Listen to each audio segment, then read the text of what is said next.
कहानी शुरू होती है टोनी स्टार्क से, जो एक जीनियस, बिलियनर, प्लेबॉय और वेपन्स मैन्युफैक्चरर है। वो स्टार्क इंडस्ट्रीज नाम की कंपनी का मालिक है, जो दुनिया के सबसे बड़े हथियार बनाने वालों में गिनी जाती है। टोनी की जिंदगी पूरी तरह ऐशो आराम और रफ्तार से भरी होती है। पार्टीज, महंगी कारें, एडवांस टेक्नोलॉजी और एक बेपरवाह रवैया। एक दिन वो अफगानिस्तान जाता है अपनी नई मिसाइल जेरिको का डेमो दिखाने। डेमो कामयाब रहता है, लेकिन लौटते वक्त उसके काफिले पर हमला होता है। एक आतंकवादी समूह 10 रिंग्स उसे अगवा कर लेता है। हमले में टोनी के सीने में शरापनेल, बम के टुकड़े घुस जाते हैं, जो धीरे धीरे उसके दिल की तरफ बढ़ते जा रहे होते हैं। एक गुफा में बंदी बने टोनी की जान एक और कैदी, डॉक्टर यिनसेन, बचाता है।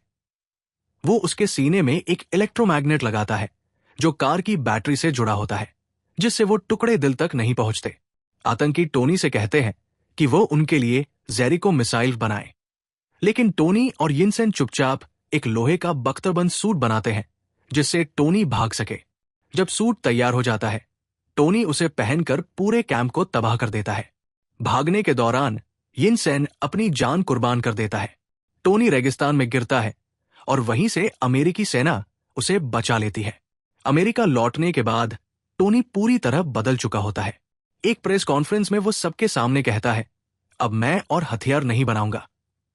ये सुनकर मीडिया और उसका बिजनेस पार्टनर ओबेडाया स्टेन दोनों चौंक जाते हैं। टोनी चुपचाप अपने पुराने सूट को बेहतर बनाना शुरू करता है। वह एक नया छोटा, साफ और शक्तिशाली आर्क रिएक्टर बनाता है और फिर एक उन्नत, फ्लाइंग और high tech Iron Man suit design करता है, जो जेवीआईएस नाम के एआई सिस्टम से जुड़ा होता है। एक दिन टोनी को पता चलता है कि स्टार्क इंडस्ट्रीज अब भी आतंकवादियों को गैरकानूनी रूप से हथियार बेच रही है।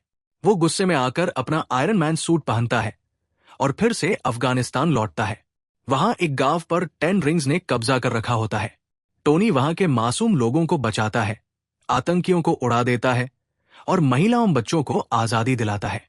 जाते जाते वो आतंकी नेता को भी छोड़ता नहीं, एक मिसाइल दागकर उसे भी खत्म कर देता है। लेकिन जैसे ही वो वापस अमेरिका लौट रहा होता है, अमेरिकी सेना उसे पहचान नहीं पाती और 2 F-22 फाइटर जेट्स उसके पीछे लग जाते हैं। टोनी उनसे बचने की कोशिश करता है, स्टेल्थ मोड ऑन करता है, लेकिन एक फाइटर जेट के पंख में फंस जाता है। वो पायलट की जान बचाता है और फिर कर्नल रोज से संपर्क करता है, जो U-10 एयरफोर्स में उसका दोस्त है, और उसे बताता है कि ये सब एक ट्रेनिंग एक्सरसाइज था। जैसे तैसे टोनी वहां से निकलता है, लेकिन अब पूरी दुनिया इस रहस्यमयी उड़ने वाले लोहे के आदमी की चर्चा करने लगती है। थोड़ी ही देर में टोनी को पता चलता है कि ओबेडाया स्टेन ने ही उसे फंसवाया था। ओबेडाया ने टोनी के पहले सूट की तकनीक चुराकर एक और भी बड़ा और खतरनाक सूट बना लिया है, आयरन मॉन्गर। वो टोनी के सीने से उसका मिनी आर्क रिएक्टर चुरा लेता है, जिससे टोनी की हालत बेहद कमजोर हो जाती है। लेकिन पेपर पॉट्स की मदद से टोनी अपना पुराना रिएक्टर दोबारा लगाता है और ओबेडाया से लड़ाई के लिए तैयार होता है। अंतिम युद्ध होता है, आयरन मैन बनाम आयरन मॉन्गर। लड़ाई बेहद जबरदस्त होती है, लेकिन टोनी अपनी समझदारी से स्टार्क टावर के विशाल आर्क रिएक्टर को ओवरलोड कर देता है, जिससे एक बड़ा धमाका होता है और ओबेडाया मारा जाता है। अगले दिन एक प्रेस कॉन्फ्रेंस बुलाई जाती है, जहां एसएचआईएलडी का एजेंट कुलसन टोनी को एक झूठी कहानी देता है कि वो लोहे का सूट उसका बॉडीगार्ड था। लेकिन टोनी माइक उठाता है, सोचता है और फिर सबके सामने कहता है, I am Iron man. Screen cut होती है, कैमरा फ्लैश होते हैं, म्यूजिक बजता है, सब लोग स्तब्ध रह जाते हैं। एंड क्रेडिट्स के बाद एक छोटा सा सीन आता है, जिसमें निक फ्यूरी, एसएचआईएलडी का डायरेक्टर, टोनी से मिलने आता है और कहता है, mister Stark, you've become part of a bigger universe. You just don't know it yet. और यहीं से शुरू होती है मार्वल सिनेमैटिक यूनिवर्स की महान और ऐतिहासिक कहानी।